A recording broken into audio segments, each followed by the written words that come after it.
Bonjour à tous, on se retrouve pour un nouvel épisode sur les graines. On est cette fois avec du Canna indica, donc ici qui a une tige un peu pourpre et des fleurs rouges.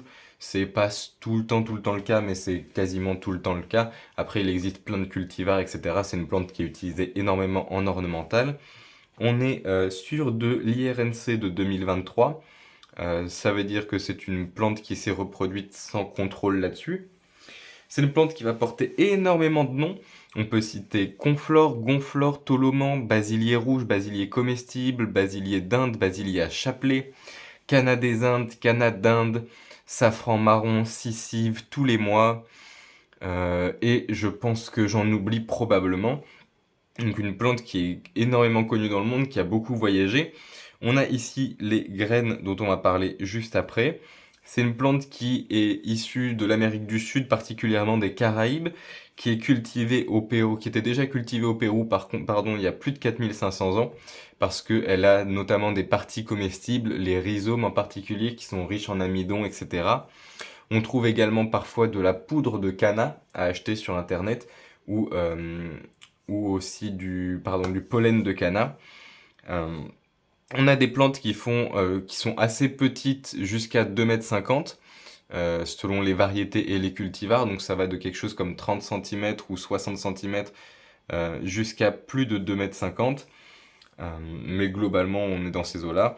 On est sur des fleurs qui font 30 à 60 cm de long par 10 à 25 cm de large, pardon.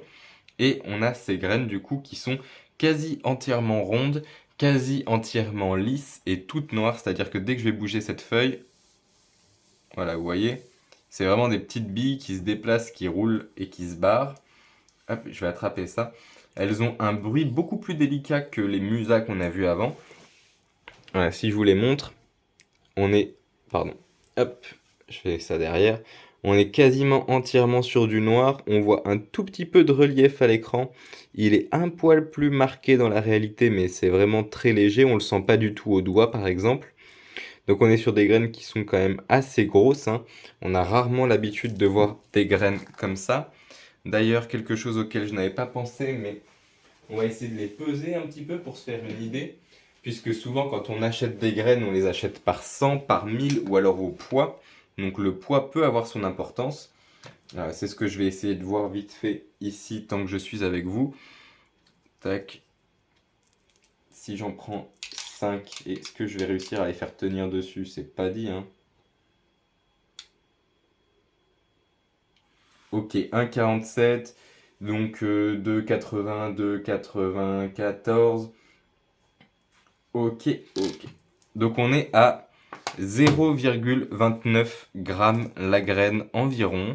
Ce qui est quand même du coup une grosse graine si on regarde les graines de carottes, les graines de tomates ou même les trucs encore plus petits comme les graines de menthe, les graines d'ail et millefeuille. On va être vraiment sur des toutes petites graines avec un poids vraiment minime. C'est le genre de choses qu'on achète par 10 grammes ou par 100 grammes et on peut déjà avoir des centaines voire des milliers de graines. Là, on est sur des graines beaucoup plus grosses. Donc, si on les achète au poids, par exemple, si là j'achète 3 grammes de graines, je vais avoir au final quelque chose comme 12 graines, quoi. En admettant qu'elles fassent le même diamètre et le même poids que celle-ci environ, ce qui est pas dit puisque celle-ci s'est reproduite naturellement. Mais peut-être qu'il y a des variétés qui existent pour leurs grosses graines ou pour d'autres raisons, mais qui font des graines plus grosses et plus lourdes. Donc voilà, faut se méfier, si vous achetez ces graines-là au poids, vous aurez peut-être pas une grosse quantité. Après, c'est une plante qui germe assez bien, qui est tropicale du coup, comme les musas, et qui va pousser assez facilement aussi. Ça craint un petit peu le gel, mais globalement pas beaucoup. La plupart des endroits en France, ça peut rester à l'extérieur. On est sur une plante qui est monocotylédone, qui fait des grosses feuilles vertes, qui fait des floraisons assez longues, assez belles. Les graines font des espèces de boules comme ceci, recouvertes de petits pics qui ne piquent pas et qui contiennent souvent 3 à 6 graines, parfois un petit peu plus. Euh, on est sur quelque chose qui reste assez décoratif, mine de rien, qui va se ressemer facilement. Donc si vous avez peur de les perdre, vous pouvez chaque année vous faire un petit pot, vous en mettez deux trois au cas où il faille remplacer ceux de votre jardin. C'est quelque chose aussi qui va être facilement du coup donnable à d'autres. Ça se bouture très bien par le rhizome et ça marche très bien par semis. Donc c'est une plante avec beaucoup de possibilités. Je pense qu'on a fait à peu près le tour du canna comme ça.